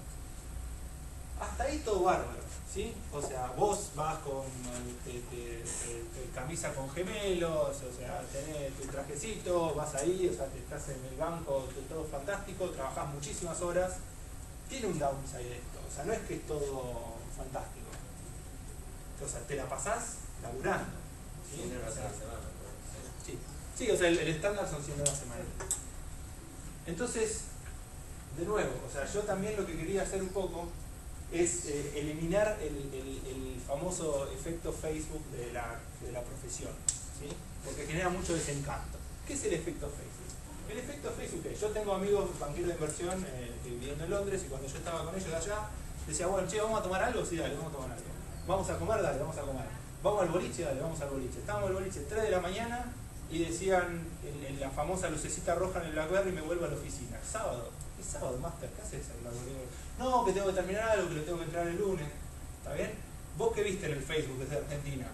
La foto de nosotros comiendo, la foto de nosotros tomando algo y saliendo al boliche. Te perdiste la otra parte. Te perdiste que yo me volví a mi casa a dormir y él se volvió a la oficina a trabajar. ¿Está bien? Suben fotos de esa parte por Bueno, culpa. pero por eso, pero te muestran, o sea, te muestran la parte de que todos queremos ver de la cosa, ¿no? Entonces, todo ese, o sea, por eso, todo ese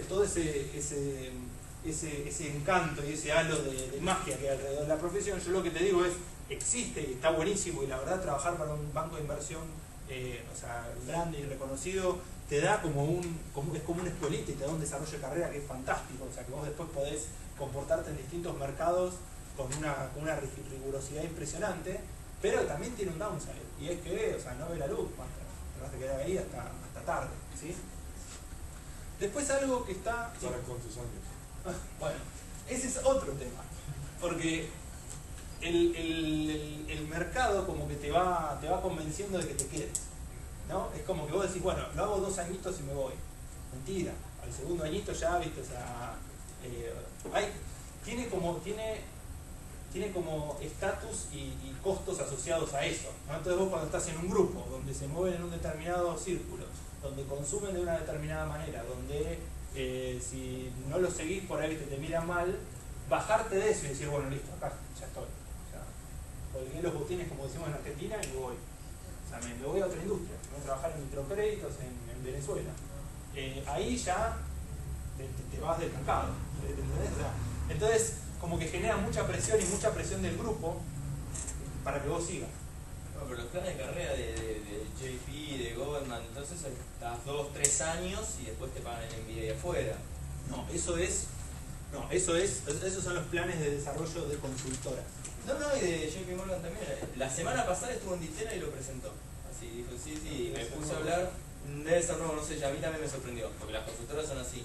Y le fui y hablé con la chica, una egresada de Ditena, y me dijo, sí, en general son así, de todos los bancos grandes. O sea, yo sé que después de 1, 2, 3 años, o sea, aplicás para hacer un MBA, pero después volvés al mercado. No es que volvés, o sea, después del MBA, ¿qué haces? O sea, cambiás de carrera. Bueno, podés agarrar y decir, ok, me cambio a consultoría, me cambio a corporativo, que tener 3 años en JP Morgan, 3 años en Goldman Sachs, también te miran de cualquier lado. Es una estrategia, tal cual. Claro, por eso. Pero, o sea, a lo que yo me refiero es que es difícil decir, bueno, paro con este ritmo de vida, te entiendo, y me meto 2 años a hacer un MBA. O sea, yo los veo a los chicos que vienen de banca de inversión y disfrutan el MBA como nunca. Y el pibe por ahí viene a trabajar en una corporate, dice, no puedo más con las tareas, los trabajos y qué sé yo, y ellos la pasan el taquito, están acostumbrados a trabajar muchas horas. Pero sí, es así. Sí, un poquito hablando de eso, eso tú te encariñas y te hacen que te encariñes al banco, porque normalmente son programas con que tú tienes como mucho crecimiento, como muy estandarizados.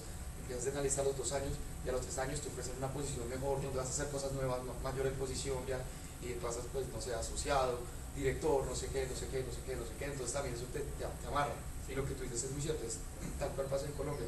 Entonces, si tú pasas de la banca de inversión a una cosa de microcrédito, ya te miran raro, te pasa, entonces te empiezas a encariñar ahí. Y aparte también lo que tiene, y no, me pone medio así como que estoy filmando, ¿viste? Pero, o sea, básicamente la tarea es la siguiente. Hay que hacer una presentación a Petrobras por una emisión de bonos el lunes. Estamos viernes a la noche.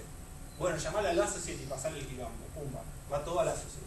Viene analista, associate, vice president, VP y después, o sea, managing director. ¿Está bien? Entonces el VP tiene un lead con Petrobras y dice, hay que hacer una presentación urgente, vamos que yo, al associate. Y el associate agarra y dice, ¿pero qué hago el viernes a la noche? ¿Qué yo? No, está bien. El viernes a la noche, ¿qué yo? Dice, y bueno, tráete los analistas. Entonces viene el analista. Y el analista contento porque le pagan el sushi, o sea, tiene el auto de la casa y de vuelta. O sea, de nuevo, hay encanto, aparte de que lo llaman los amigos para salir y dicen, no, estoy en el banco, estoy trabajando horas muchísimo, que yo. Está bueno, tiene ese glamour, pero lo que digo es, se labura, punto. O sea, hay que bajarle ese mito, por favor. Pero es lo mismo banca de inversión que Management Consulting, McKinsey, BCG, Sí, ven, hacen es lo lo mismo mismo, y se la pasás, es el 80% es una PPT que esté todo alineado y que esté así. Es así, y bueno, pero A ver, es un así se payoff, aprende, digamos, así se aprende, ¿no? tal Claro. cual, tal cual. Pero hay que saberlo antes de meterse, eso es lo que me refiero. Bueno, después más, o sea, más yendo a lo que es banca privada, perdón. Y otra parte dentro de lo que es banca de inversión también tiene que ver con esto que hablábamos ahora. Todas las operaciones de compra de compañías. Una compañía quiere comprar a otra, entonces dice, mira, yo soy una empresa inglesa y quiero entrar en el mercado latinoamericano. Entonces contrata un banco de inversión y le da un mandato de compra. Le dice, buscame cuáles son las principales empresas en mi sector para que yo la compre y pueda entrar al mercado. La segunda estrategia es una empresa por ahí local que dice, mira, yo ya estoy podrido de estar todos los días con el negocio, me quiero salir de mi inversión. Entonces contrata un banco de inversión para vender su compañía. Entonces uno era para comprarla y el otro es para venderla. Y hay un tercero que es muy raro, que es que cuando viene una empresa le hace como una oferta para comprar la compañía muy hostil, y la compañía que recibe esa oferta contrata un banco de inversión para que le asesore para mediar eso, ¿sí? Ese es otro tipo de trabajo que haces acá. Entonces, ¿vos a qué tenés que llegar? Por ejemplo, Morgan Stanley hizo fue el lead investment banker para el IPO de Facebook. ¿Eh? ¿Qué tuvo que hacer Morgan Stanley? Agarrar, juntarse con todo el nivel directivo de Facebook y de alguna manera empezar a determinar cuál iba a ser, o sea, cuáles eran el modelo de adquisición de usuarios, o sea, de qué manera crecían, cuáles eran las principales líneas de revenue, o sea, empezar a analizar todo el modelo, o sea, poner la empresa desde el punto de vista de los números, ¿sí? Y después empezar como a construir eso, o sea, a construir el valor de la compañía o el valor que tendría la compañía al momento de salir a la bolsa a partir de eso. Y en función de eso, bueno, llegar a un valor de la compañía y empezar a ofertarle a inversores, a potenciales inversores, este tipo, o sea, el activo Facebook, o sea, comprarte la acción de Facebook que estás por salir al mercado. De nuevo, ese es otro tipo de trabajo que haces, o sea, que haces como banquero de inversión. Por ahí no te toca Facebook en el primer assignment, te va a tocar alguna empresa local, ¿sí? Pero, de nuevo, y banca de inversión no es solamente las grandes bancas de inversión. Otra cosa que está pasando mucho es que, por la estructura de costos y el conocimiento de los mercados locales, hay muchas boutiques de banca de inversión, que son empresas chicas formadas por por ahí directivos de bancos de inversión grandes, que se ponen su propia boutique y hacen asesoría de compras, fusiones, adquisiciones, pero sin ser por ahí, o sea, el superbanco, lo hacen a nivel local. Y en ese tipo de cosas creo que vos como analista junior aprendés mucho más porque tenés como mucha más exposición, ¿sí? Igual Argentina es un caso atípico porque, de nuevo, yo creo que una oficina por ejemplo, una oficina de Goldman acá, vos deberías tener como mucha más exposición que una oficina de Goldman en Brasil, porque al ser mucho más chica acá, tenés como mucha más relación con todos, ¿no? Entonces, también está bueno, es muy estratégico eso, porque la oficina de Brasil por eso es uno entre, no sé, 150 analistas, ¿no? Así que bueno, saliendo un poco de lo que era banca de inversión, que más o menos espero que haya quedado un poco claro, lo que hace banca privada es trabajar con... Sí, sí, por favor. Hace un tiempo, y ahora justamente leyendo el plan también de acá de la universidad, tiene una orientación que son de finanzas cuantitativas. Sí. Y siempre en su momento ya me llamó la atención que tiene la parte de econometría, que tal vez nosotros economistas, somos varios, digamos, esa parte en sí, ¿qué hacen en la parte de finanzas? ¿De qué punto se encarga? Y otra pregunta relacionada, ¿pensás que tipo un economista, calculo que tendrás conocimiento, un economista puede tener una ventaja comparativa frente a los que no son economistas, específicamente en este ámbito, al tener ya de base econometría y todas esas materias? Yo creo que, de nuevo, me encantaría parar la afirmación en este momento. Me parece que primero, o sea, ese tipo de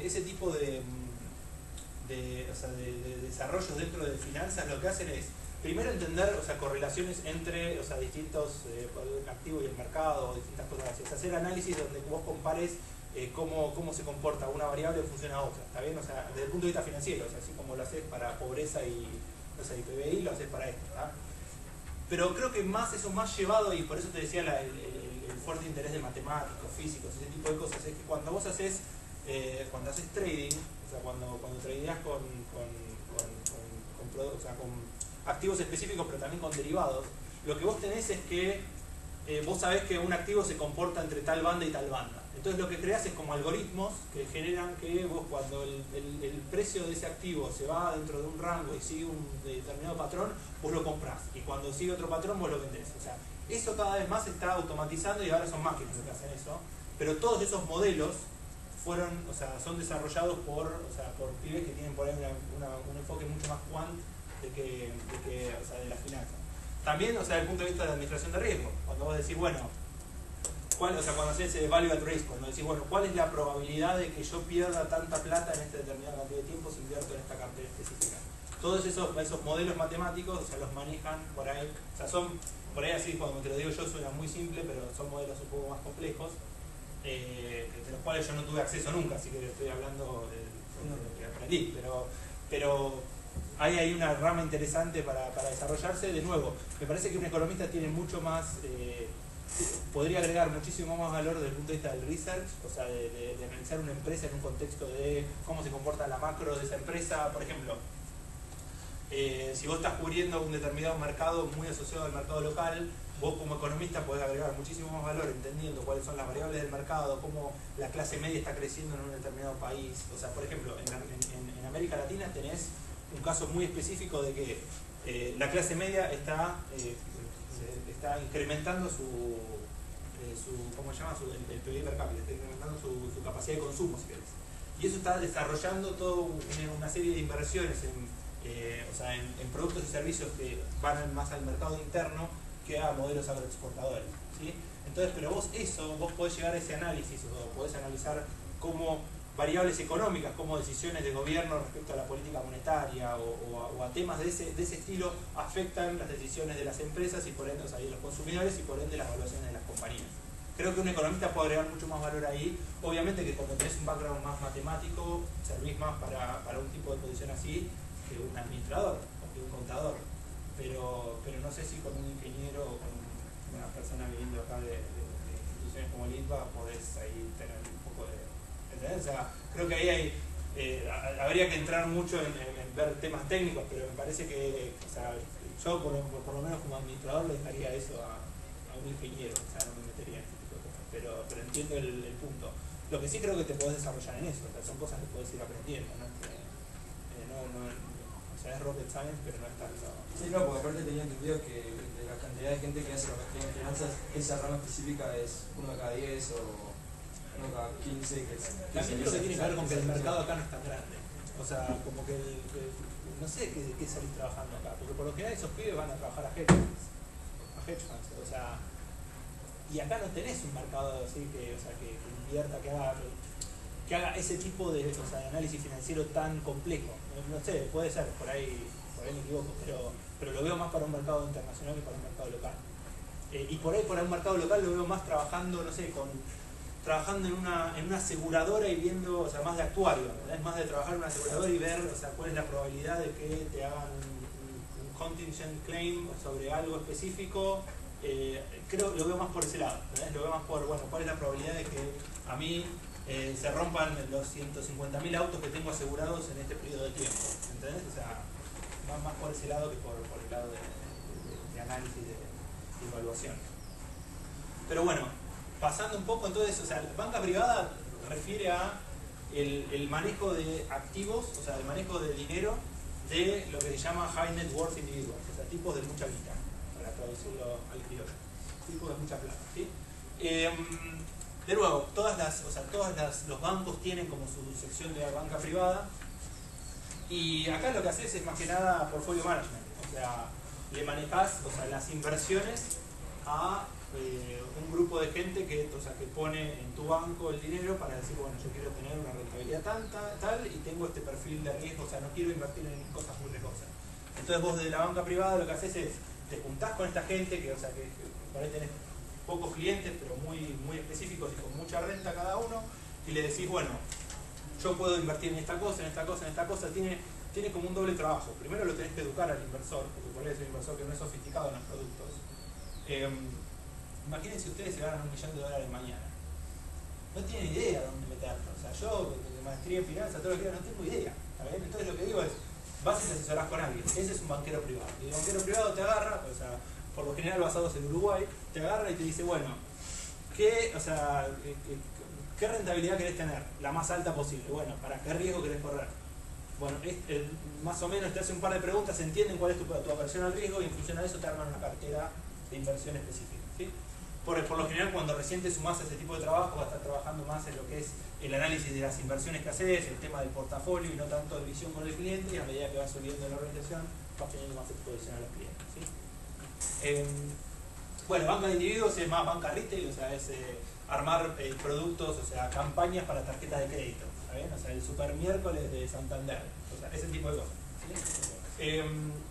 Y después tenés banca corporate que, o sea, por ahí trabajas con compañías como trabajarías en un banco de inversión, pero no le estás ayudando a esa empresa a salir a la bolsa, a ser vendida o a emitir un bono, sino que le estás dando un crédito, ¿sí? O sea, vos como banco le estás dando un crédito para que compre una planta y se expanda, ¿sí? Entonces, ahí por ahí son mucho más analistas de crédito, o lo que estás viendo es cuán solvente es la compañía para repagarte y ese tipo de cosas, ¿sí?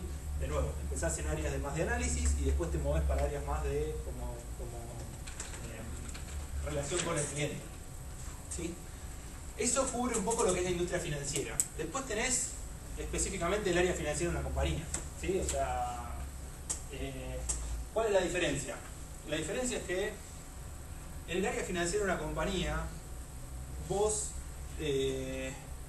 por lo general el área es de back office, porque la compañía no se dedica a hacer finanzas, ¿sí? A no ser de que me digas, no sé, las empresas automotrices que después terminaron siendo, o sea, como viste, como en Estados Unidos, por ejemplo, vos pagás tanta plata por mes para tener tu auto, no es que vos pagás toda la plata de una.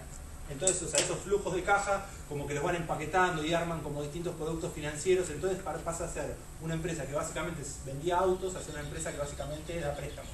Bueno, acá lo ves clarísimo con, no sé, Falabella con su tarjeta de crédito, o Garbarino, o sea, ese tipo de empresas que empezaron a armar fideicomisos, a meter a decir, bueno, tengo este pool de gente que compró lavarropas en los últimos 2 años, bueno, los meto todos juntos en el mismo paquete y los mando al mercado. Entonces, cada vez que estos pibes pagan la cuota, yo les pago al mercado. ¿Entendés? Y yo me quedo con algo en el medio, ¿tá? O sea, hago una reducción ahí. Entonces, de nuevo, lo que tiene de bueno el área corporativa de finanzas es que vos apuntás a ser el CFO, apuntás a ser el director financiero de una compañía. Ese es tu perfil, ¿sí?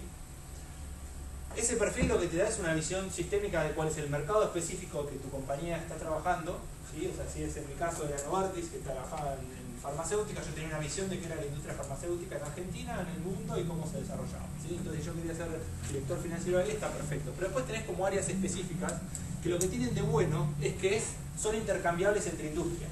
Entonces, si vos arrancás en un laboratorio trabajando en la parte de auditoría, después te puedes mover a, no sé, a una cervecera, ¿sí? O sea, no es que es tan tal el cambio. Lo que tiene de malo es que, haciendo la analogía con un partido de fútbol, sos el árbitro, ¿sí? Si vos haces todo bien, el lunes nadie habla de vos. Si vos te mandaste una cagada, cobraste un penal sobre la hora y cosas, todo el mundo está puteando, ¿sí? Entonces, de nuevo, también lo que tienen que entender es, cuando ustedes van a la industria financiera específicamente, después metiéndose más en lo que es el ambiente corporativo, piensen el tipo de trabajo que les gustaría hacer. ¿Les gustaría hacer un trabajo más de trato con el cliente? ¿O les gustaría hacer un trabajo más de análisis? Porque el trabajo de análisis conlleva eso, conlleva de que te pifiaste el número en el Excel y ya está bien? Y ahí te cuelgan. Entonces, bueno, dentro de lo que es el área financiera de una empresa tenés la parte de reporting. ¿Sí? ¿Cuánto tiempo queda? ¿Estamos bien de tiempo? Sí, 15 minutos. Entonces tenemos el área de reporting, está bien, que es el laburo del contador, ¿sí? O sea, normas financieras locales, normas contables, normas financieras internacionales, vos reportás, o sea, todo lo que, o sea, toda la operación de la compañía pasa a un lenguaje más de análisis financiero y lo reportás. Auditoría, tenés auditoría interna y externa. La auditoría interna es dentro de la compañía y hace el análisis. La auditoría externa, por lo general, viene dada por la Big Four de auditoría, que son KPMG, PricewaterhouseCoopers, Deloitte y el último que me estoy olvidando es Ernst & Young. ¿Saben? Esas 4. Después tenés, para mí, lo más divertido dentro de lo que es el área financiera de una empresa, especialmente en Argentina, que es la parte de planificación y control de gestión. ¿Por qué? Porque vos ahí en planificación lo que haces es analizás un mercado ves cuánto ese mercado puede crecer, ves cuántos tus productos pueden penetrar en ese mercado y haces un análisis financiero de eso. Decís, bueno, ¿cuánta plata me va a dar esto? Lanzamiento de un nuevo producto. La gente de marketing se preocupa en que la campaña salga perfecto, en que el producto esté en condiciones, que llegue a destino y todo, y vos te preocupás en ver, bueno, cuánta plata me va a generar este nuevo producto y cuánta inversión le puse. O sea, es un trabajo muy si querés, de banca de inversión, más metido en lo que es el contexto de una empresa, ¿sí?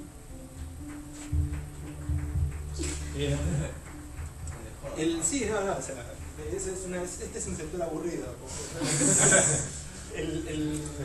Entonces, esa es, si querés, la parte más de planificación. Después la parte de control de gestión es que todos los meses, o sea, vos tenés un presupuesto y tenés la realidad. Y tenés que ir adaptando y viendo cómo la realidad se comporta con el presupuesto. Y obviamente es divertidísimo en el sentido de que todas las personas de la empresa, del área de ventas o del área de marketing, que dependen de ese presupuesto, o sea, de llegar a ese presupuesto para cobrar su bonus o llegar a fin de año y tener una promoción, te van a estar puteando a vos porque, o sea, tienen que reportar ventas, o sea, tienen que hacerlo bien, ¿está bien? Entonces, como que la planificación y control de gestión toca esas áreas y es muy dinámica. Después el área de tesorería que, de nuevo, una empresa, o sea, genera ventas, paga proveedores, pero en el medio se queda con plata, ¿está bien? O sea, y esa plata la tiene que manejar de alguna manera. Entonces, por lo general tenés un área de tesorería que administra ese flujo de dinero. En empresas gigantes, el área de tesorería tiene como su departamento que invierte en la bolsa, entonces vos tenés como distintos tipos de mercado. Acá a nivel local, por lo general lo que tenés tiene más que ver con, yo diría más que, o sea, con relación con bancos, ¿está bien? O sea, porque vos tenés una línea de crédito con un banco, entonces te quedaste en descubierto con un banco y recibís plata de otro lado y le pagás, o sea, sos más que nada, haces ese tipo de relaciones. Pero bueno, es un área válida dentro del área de finanzas. Un área que acá no está apareciendo y es un área que está creciendo mucho, especialmente por todo lo que vimos antes, es el área de relación con inversores. A medida que los niveles de transparencia de las compañías se incrementan, vos lo que tenés es una necesidad de comunicar todo el tiempo todo lo que estás haciendo, ¿sí? Y para eso vos tenés que tener un área que se relacione con los inversores, o sea, que saque comunicados de prensa, que le diga al mercado, nuestro CEO renunció, o sea, o que le diga, estas son nuestras ganancias del tercer trimestre, ¿está bien? O sea, en ese sentido, yo he visto un crecimiento muy fuerte de eso. ¿Por qué? Porque cada vez te piden más regulaciones, o sea, cada vez te piden tener más reportes o publicar más cosas, y después desde el punto de vista de que muchos inversores, al final del día, quieren saber más sobre el tipo de empresas en las que están invirtiendo. Entonces el área de relación con inversores funciona en todo el espectro. O sea, tenés área de relación con inversores en la industria financiera, o sea, en los bancos, tenés área de relación con inversores en todas las empresas que coticen en la bolsa, ¿sí? O sea, no sé, Molinos tiene su área de relación con inversores, la gente de IRSA también, bueno, depende de la empresa privadas no existe, ¿no? Y después, bueno, gobierno y organismos multilaterales también tenés un área de inversiones. Yo trabajé en el área de inversiones del gobierno nacional, que dependía en ese momento del Ministerio de Economía, y lo que hace es atraer inversores argentinos. Le vende a Argentina como oportunidad de inversión. ¿Tá? Que eso es lo mismo que haces cuando estás en una empresa, le vendés tu empresa como oportunidad de inversión a un potencial inversor. De nuevo, el trabajo es divertido. Lo que tiene tanto gobierno como organismos multilaterales es que son estructuras muy burocráticas y es muy lento todo. Entonces, o sea, hay veces que te sentís medio como no animado a hacer cosas que harías porque porque tenés que tener muchas aprobaciones, porque tenés que pasar por muchos procesos. Pero la parte de los organismos multilaterales, y esto va especialmente si estás haciendo una maestría en economía en San Andrés, o sea, bueno, la gran cantidad de graduados de San Andrés que están trabajando hoy en el BID, en el Banco Mundial, en Washington, es impresionante. O sea, hay una plaga ya que es una cosa de locos. Y estos chicos donde trabajan, de nuevo, puedes trabajar en distintos sectores. Por lo general haces más trabajo economista, o sea, haces como más research por ahí de indicadores sociales o de cuestiones monetarias y qué sé yo. Pero hay como áreas dentro de los organismos multilaterales que están muy enfocados a lo que es finanzas, ¿sí? Por ejemplo, el Banco Mundial tiene la Corporación Financiera Internacional. Y esa Corporación Financiera Internacional, IFC, lo que hace es invierte en empresas y en fondos de América Latina. ¿Bien? Entonces ahí tenés un laburo como que si estuvieses en un banco, pero en un organismo multilateral, que tiene un renombre fuerte también, porque tiene una muy buena rentabilidad en ese espacio. Y después así también con el Banco Interamericano de Desarrollo, o sea, tenés alternativas. No es que no mires, o sea, no porque venga de un banco, o sea, de un organismo multilateral lo dejes así de lado, porque este tipo de trabajos después como que si vos seguís, o sea, si te puedes ir para lo académico y hacer un doctorado, o podés seguir en la industria y pasarte al mercado, ¿está bien? Está bueno, pero creo que realmente es más para piden como Masters in Economics, ese es el único problema. Sí, pero depende. Por ejemplo, yo tengo una amiga que terminó ahora el máster en finanzas en Itela y está trabajando para el IFC. Porque el IFC es más eso, es más evaluaciones, o sea, hace más inversiones que... De nuevo, el tema es que al final del día ellos hacen inversiones donde buscan impacto social y económico y no tanto rentabilidad financiera. Entonces como que vos desde el punto de vista de decir, bueno, pero por ahí no es tan eficiente, ¿tá? Entonces eso por ahí te desanima un poco. Pero es una muy buena opción, ¿sí? Y sabés que si empezás a hacer una maestría en Londres acá, lo más probable es que te empiecen a meter en la cabeza que quieres hacer un doctorado afuera. Así que, pero no lo ves,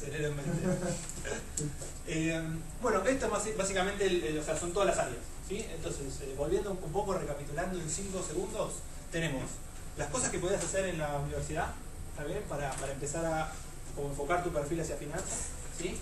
Las cosas que puedes hacer una vez graduado o mismo en la universidad para decir, bueno, yo realmente quiero dedicarme a las finanzas, o sea, hacer el Major in Finance en San Andrés, hacer una maestría en finanzas, hacer el CFA Program, o sea, tenés como muchas opciones para decir, bueno, me quiero especializar en eso, hacer tu tesis de grado en ese tema, ver de meterte a investigar con alguien en ese tema, ver de meterte con graduados a hacer networking y a ver qué opinan ellos de tus trabajos, ¿sí? Conocer bien la industria, hacerte un perfil más regional, ¿sí? O sea, conocer qué otras empresas hay en América Latina, no solamente las que operan en Argentina, ver cómo les va a los mercados afuera, bueno, saber inglés, aprender portugués, y creo que con eso, y el portugués a lo que voy es no para trabajar en Brasil, para trabajar en una posición en Nueva York, ¿sí? O sea, Nueva York cubre América Latina, Europa cubre Europa continental, o sea, Londres cubre, si querés, Europa continental, ¿cómo se llama? MENA, o sea, Middle East y North Africa, ¿sí? Y todo lo que es, o sea, lo que es Hong Kong cubre Asia Pacífico. Así se distribuye el mundo, ¿sí? Entonces, si a vos te cubre América, o sea, si América Latina la cubre Estados Unidos, o sea, Nueva York, y vos querés ir a trabajar en Nueva York, que es un objetivo tuyo de carrera, estudia portugués, porque en definitiva allá vas a conseguir muchísimas más oportunidades si hablas portugués que si no, ¿está bien? Y de nuevo, pasaporte mata currículum, ¿sí? Si tenés pasaporte europeo, no lo dudes, te subís al próximo avión y te vas para allá. Perdón, pero, o sea, para mí sería muy poco estratégico. ¿Para allá dónde querés decir? Para Europa. O sea, para mí sería muy poco estratégico que vos vos plantees un desarrollo de carrera en Nueva York si tenés un pasaporte europeo. ¿Sí? Porque ¿Y Europa qué país? No, cualquiera. O sea, vos dentro de la Comunidad Europea podés trabajar en otros países más. Es más, bueno, yo en Londres trabajaba con pasaporte italiano. O sea, conseguir una visa en Europa es complicado para trabajar. Tenés que, de nuevo, al mercado internacional entras por dos lados. O tenés el pasaporte, por tres. O tenés el pasaporte, o te hacen una transferencia la compañía, te manda a trabajar allá, tanto en Estados Unidos como a cualquier país de Europa. Cada vez menos probable, ¿sí? por la cantidad de tecnología que hay para trabajar de tu lado, o sea, de tu país, y por la poca plata que tienen para hacer como movilidad internacional.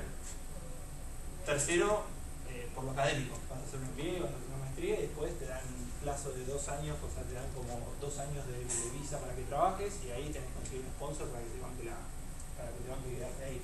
Pero lo que yo te digo es, o sea, si vos tenés un pasaporte europeo, andá a trabajar en Europa, que, o sea, sin hacer un máster, sin cosas, sin nada, ya tenés posibilidad de trabajar. Lo que digo es, si vos apuntás a un mercado internacional, si apuntás a Nueva York, empezás por Europa y después vas para allá. No te vayas directamente porque conseguir un sponsor en Estados Unidos es muy complicado. Más para un puesto junior. ¿Aún así, terminando ahora la facultad, conviene irse o...? No, el conviene irse depende de cada uno. O sea, también tenés... buscando ese objetivo de hacer una carrera internacional. Sí. ¿Conviene empezar por ahí? Sí, a ver...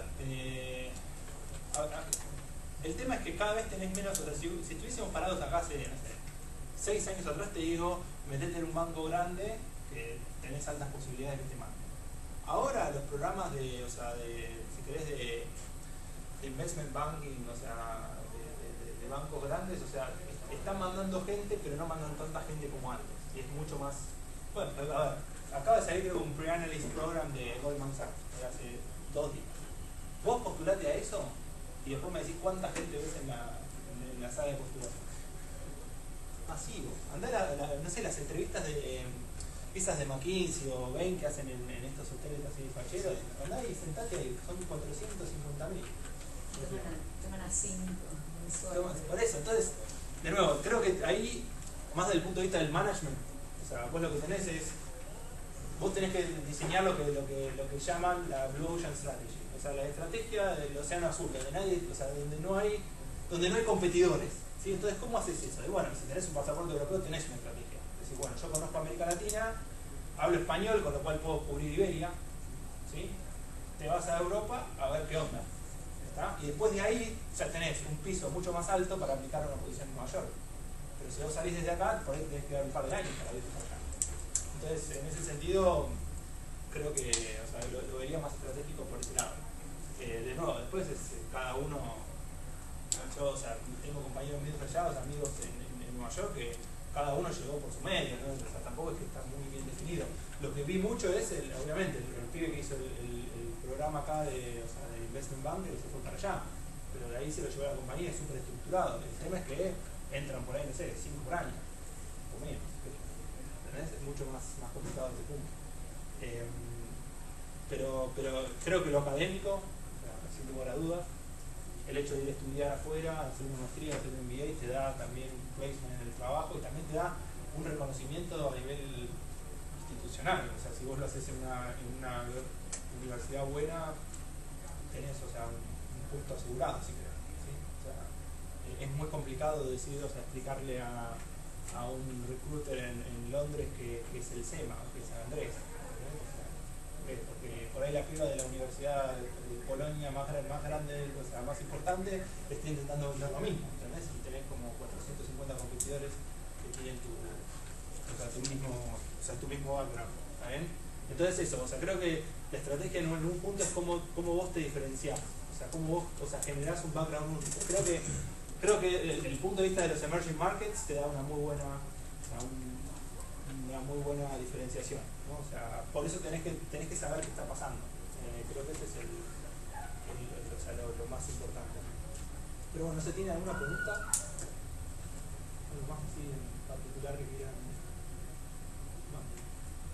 ¿Quiénes están ahora en el mercado buscando trabajo? Ok. Buenísimo. Sigámosla esta, o sea, mándenme los CVs, los miro, les hago comentarios y vamos viendo. Aprovechen la red de graduados, ese es para todas las universidades, no solo para San Andrés. Aprovechen la red de graduados en el sentido de contactarse con gente de la Universidad de los Andes que está trabajando en Nueva York. Se deben tomar muchísimo. Pero en ese sentido me parece que es importante ver qué viene adelante. Y otra de las cosas que marcaba la importancia de LinkedIn es por eso, es porque lo que te permite ver LinkedIn es el desarrollo de carrera de gente que está en las posiciones que vos querés estar. ¿Entendés? O sea, ¿qué hizo esa persona para llegar a donde está? ¿Sí? Si a vos te gusta el trading de alta frecuencia, bueno, buscá en LinkedIn quiénes son los que hacen eso, o sea, son argentinos que tienen un background latinoamericano y qué hicieron para hacer eso. Si todos hicieron una MBA afuera, tenés que hacer una MBA afuera. Si todos dijeron, bueno, trabajo primero en el área de research, después vamos para este lado, y yo, hacé eso. ¿Sí? Hay algunos desarrollos de carrera que están súper estandarizados. Entonces, en ese sentido, aprovecharlo desde ahora y empiecen a armarse el perfil desde ahora. Ese sería mi comentario. Pero bueno, ya, con esto creo que estamos hechos.